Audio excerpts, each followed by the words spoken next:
mbasha gukena. Ndi Giselle Precious. Murakoze cyane. Ni inkuru y'akababaro, sinzi ko nabona icyo mvuga, ni agahinda kandi birababaje ndetse biteye akababaro ku bantu badukurikira ku IHUMURE TV. Turabanza kuhumuriza umuryango wa Paseri Filipo, tubabwira tuti Imana ibakomeze kubwo kubura umwana, ndetse kandi umwana ntekereza ko wakomeje kubereka icyizere cy'ubuzima. Si bo tubwira bonyine, turabwira n'umuryango wa nyakwigendera Giselle umutwara asize, ndetse na famiye yose muri rusange cyangwa se umuryango wose, tukabwira ngo bihangane. Tukabibwira rero abo mu itorero cyangwa se aho Giselle yakundaga kugaragara kenshi, cyane cyane kandi mu ruhando rwa gospel, mu ndirimbo ziramya n'izihimbaza Imana. Turababwira ngo mwihangane nshuti, tugize ibibazo, tugize ibyago, inkuru y'inshamugongo, inkuru duciye umugongo twese kuri aya masaha, aho umuramyi kandi nanone ukiri muto wabikoze abikunda cyane, wakunze kubigarukaho, Giselle Precious amaze kwitaba Imana.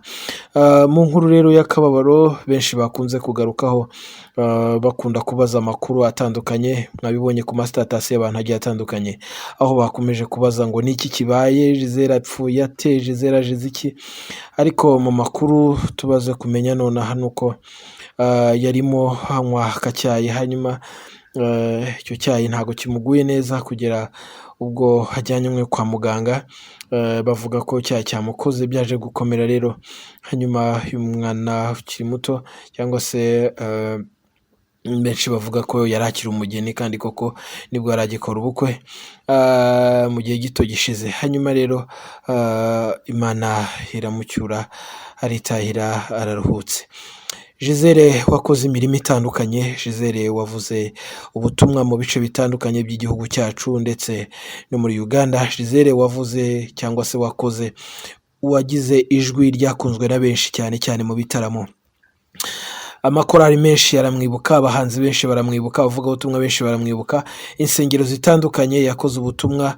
Yari umukristo w'itorero rya ADEPR, ariko yakoze ivuga butumwa no hanze y'itorero rya ADEPR. Uyu Giselle utuvuyemo akaruhuka nyine mu isi, niko bigenda. Ariko umuririmbyi yavuze amagambo akomeye ngo abifuza Siyoni tuzabana yiteka. Tuzongera kumubona wa munsi nugera, kandi nanone tuzongera kumwumva. Ntekereza ko rero nubwo bikomeye, na kwihumure turabahumuriza, turahumuriza umuryango, turahumuriza inshuti, turahumuriza itorero, turahumuriza abo bari bamuzi n'abamumenye nonaha, mwese turabahumuriza, turababwira ngo mukomeze gushyigikira umuryango kuko niko bimera. Turakomeza gukurikirana amakuru agiye atandukanye kugira ngo tumenye n'uburyo tuzaherekeza mushiki wacu kugera ku munsi nyirizina azaba aruhukiraho. Ni inkuru ibabaje. Udukurikiye uri mu Kigali, udukurikiye uri hanze ya Kigali, udukurikiye uri hano muri Afurika, udukurikiye uri ku mugabane w'Uburayi, uri ku mugabane wa Aziya, uri ku mugabane wa Amerika, uri muri Australia. Birababaje kubona umubyeyi nk'uyu tuvuga ko agiye akiri muto. Mu bigaragara yababaje benshi, birumvikana n'inkuru y'inshamugongo, ariko turavuga ngo aho tujya ni heza, aho tujya si habi. Turihanganisha umuvandimwe ubuze umufasha we. Muvandimwe ihangane, isi niko biba, ariko ntituba tubyiteze. Ni ibintu biza bitunguranye. Nanjye uvuga iyi nkuru ndumva ngenda ncika umugongo, simeze neza. Nanjye numvaga ibi ni ibintu utapfa kuvuga gutya. Giselle yari inshuti yacu twese, twabanye mu ivugabutumwa ritandukanye. Nanjye ndamwibuka tugendagenda mu misozi, babonye ikiganiro cyatambutse rero twakoranye. Nibuka ko twari turi mu misozi ya Byumba, hano hanamye cyane, aho yari agiye gukora ivugabutumwa tukahamusanga. Yari umukobwa wafataga gitari agacuranga, abantu bose bakaryoherwa n'umuziki. Akiri umukobwa, ndetse n'amara kwimariya yakomeje uyu murimo, ariko bibaye ngombwa ko atashye. Nta mukiranutsi upfa, ahubwo araroga. Yakoreye Imana rero. Hari indirimbo nyinshi zitandukanye mwagiye mumwumvamo, n'ubu ndagira ngo nanone wumve hari amagambo amwe nari nkifite ayo yagarutsemo cyane cyane mu kiganiro aho yavugaga bimwe mu byo arimo arakora mu muhamagaro abamo kandi ubuzima bwe ni ukuramya no guhimbaza Imana.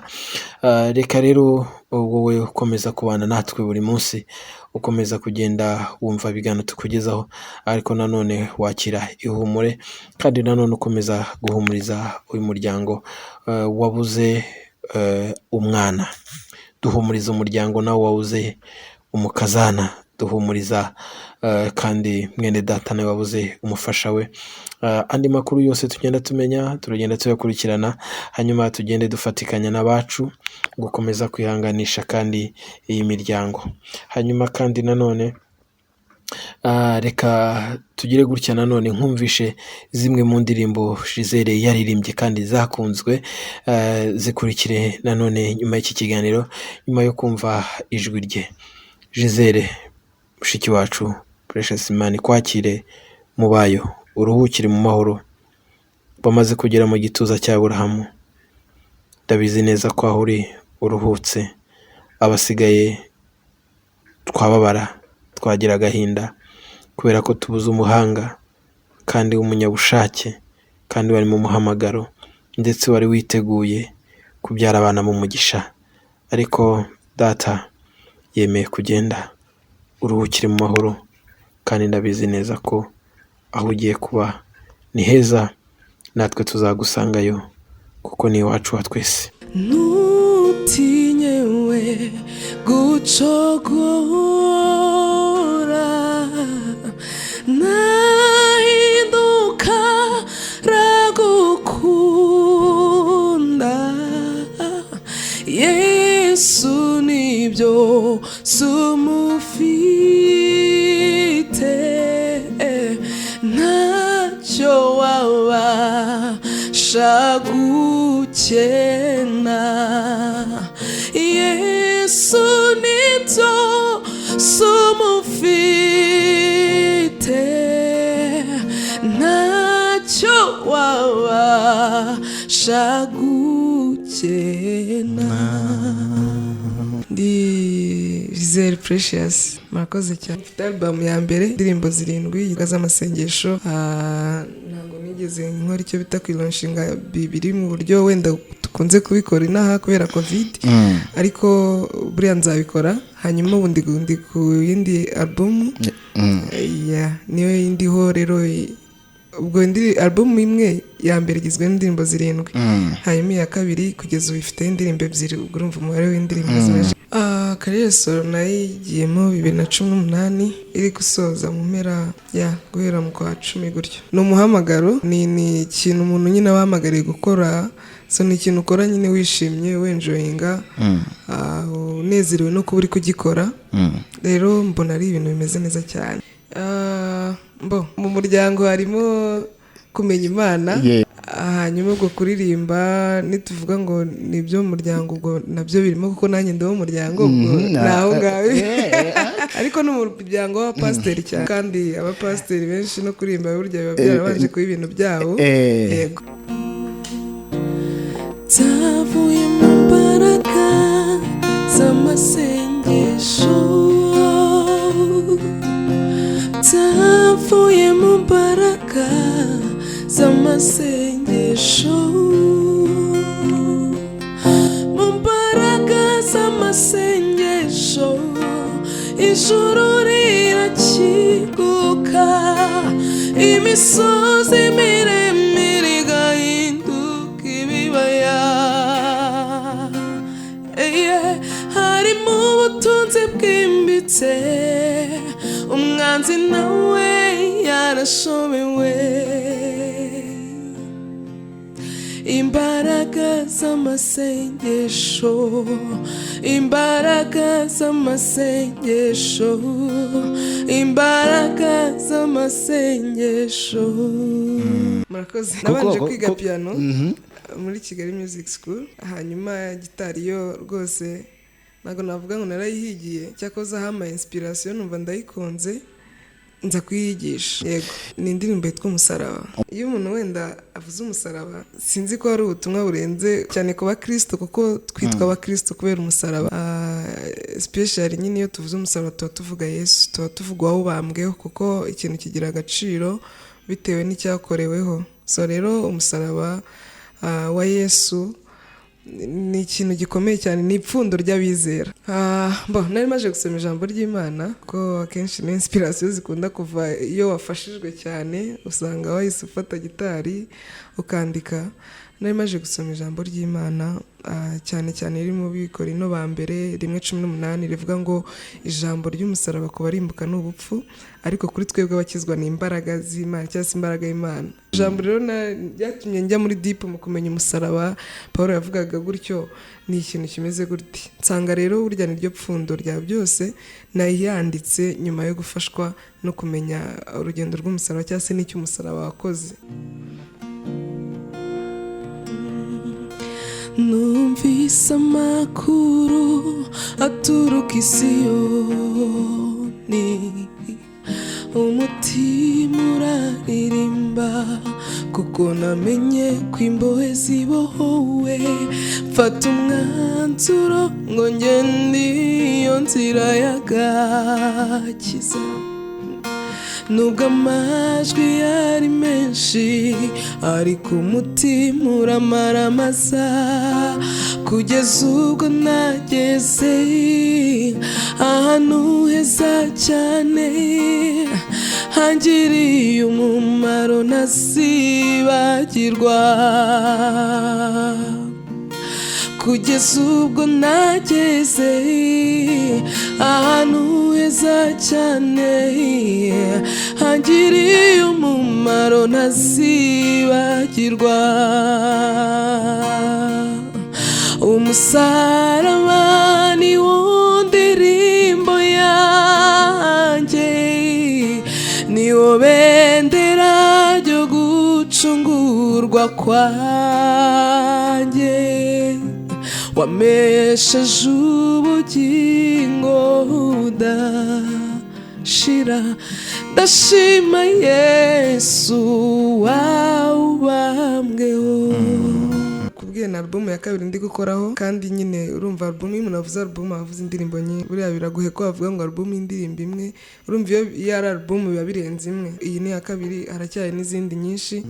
Upendo wako kwangu ulikupeleka msalabani, ulinifia ili nipate uhai. Sina chochote cha kukupa shukurani, ila maisha yangu kuifanya ibada duniani, ukanipa mamlaka na kunifanya kuhani. Neema yako ndiyo ajabu, baraka zako ni za milele, mapenzi yako yanitosha. Nashukuru na kuabudu, nashukuru na kuabudu.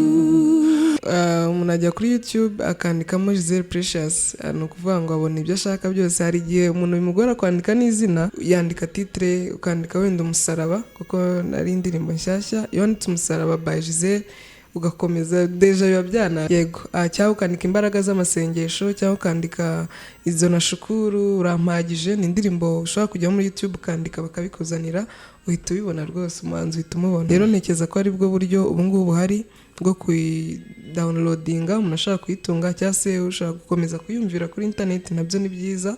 Nuko nkuko bimeze n'igihe kizaza cyangwa se bitewe n'igihe wifuza kubikoramo. Icyo ni icya mbere. Ikindi cya kabiri, ibintu dukora, uburyo tubikoramo tuyoborwa n'Umwuka Wera. Yes, rero aragupushinga cyangwa se sinzi niba wenda navuga ngo aragupushinga cya ikikurimo muri wowe kiragupushinga bya bintu ukabigera. So hari igihe kigupushinga rero ukumva koko ni byiza, indirimbo urazifite ni nyinshi, urazihimba umunsi ku wundi, ariko ugatekereza se ziragera ku bantu gute, gusanga ni ikibazo financially, ntabwo twareka kubivuga. Noneho wasanga ari ikibazo financially, rimwe na rimwe haraba bita bica intege, bakavuga ati aka ntabwo twabyiviramo, turi kubona ari struggle. Ariko hari n'abakomeza ukavuga ati okay, ku kwezi nawe mbonye, reka nkomeze nsevinge, maybe nzabona nanabiteramo abantu courage, kubera ko ntago hari igihe wenda dutekereza yuko kuza muziki ari ukuza ukahita bastinga uhita uba umuntu w'icyamamare, ariko umuntu arabikorera, ni ibintu ukorera. So muri kwa kubikorera rero hari challenges uba ugomba guhura nazo ugahangana nazo. Ushobora kuba ushaka gusohora indirimbo mu kwa gatanu, cyangwa se simbizi abantu nkunda kubona badakunda guplaninga cyane, bumva niba ntekereje ikintu umunsi ejo ndahita ngikora, ariko nugiye utekereza ujye muri plan urebe bizasaba iki, ese bizavahe. Iyo ubikoze rero birakunda, ushobora gusavinga 10k ku kwezi, ugasavinga indi kundi kwezi ukazashyira hanze indirimbo nk'umusaraba, ukabona igize umusaruro mwiza kandi warayisavinze nk'amezi 10 kugira ubone 100,000 uyijyane muri studio then ukomeze. So rero mu bintu bica abantu intege cyane nizo challenges ntekereza zibamo, kwihangana bikabananira nyine bikabagora. Ariko ubusanzwe rwose keretse ubitekereje utari washaka, wamara gushaka biri kubijyamo, icyo gihe cyo ntekereza ko byakugora. Ariko iyo ushatse warabikoze warabigiyemo, mumbabarire kubivuga ntarashaka, ariko ngiye niko mbitekereza, kame umuntu muba mugiye kubana ababigusanzemo cyangwa se wenda muba mwizana bigufashamo. Rero ahubwo ni igihe cyiza kiba kigiye kubaho kuri wowe noneho cyo gukomera gukora bya bintu bigakomeza. Niyo mpamvu nakubwiye ni wenda usibye hano mu Rwanda n'abanyeshuri bazi turabakuri. Murakoze cyane. Ubutumwa bwa mbere bukomeye mba numva ngiye nabwira abantu ni gushyigikira abahanzi muri rusange, kubera ko akenshi usanga iyo inspiration za mbaraga umuntu akoresha ababikora nyine kubera abantu, kugira abantu bazabyumve, kugira abantu bazanezerwe, kugira uzafasha abantu kongera kwikonekta n'Imana. So rero batagushyigikiye bya bintu nawe birakugora, cyangwa se ugasanga uri kuvunika. Ariko iyo umuntu akweretse ko agushyigikiye byanze bikunze nawe ugira imbaraga. So rero nabasaba kudushyigikira, bakadufasha, niyo navuga kambyite kuduteza imbere, bijyanye no gukurikirana ibihangano, bijyanye no wenda n'umuntu uziko niba umuntu akwandikiye akakubwira ati ngewe iyi ndirimbo nari imeze gutya ariko impinduye iki ngiyi, ni impact ikomeye cyane uba ubonye ituma ejo uhita uhimba n'indi. So rero ni ukudushyigikira, niba ari YouTube channel bakajyaho bakabikora, then na ndirimbo namufasha ntabyihererane, abisangize n'abandi kugira n'abandi bavuga ati okay ni byiza, cyase nabo bagira amatsiko yo kuyumva. Yes, numva ari cyo navuga cyane, kudushyigikira harimo no kudukunda muri kandi rwose. Murakoze.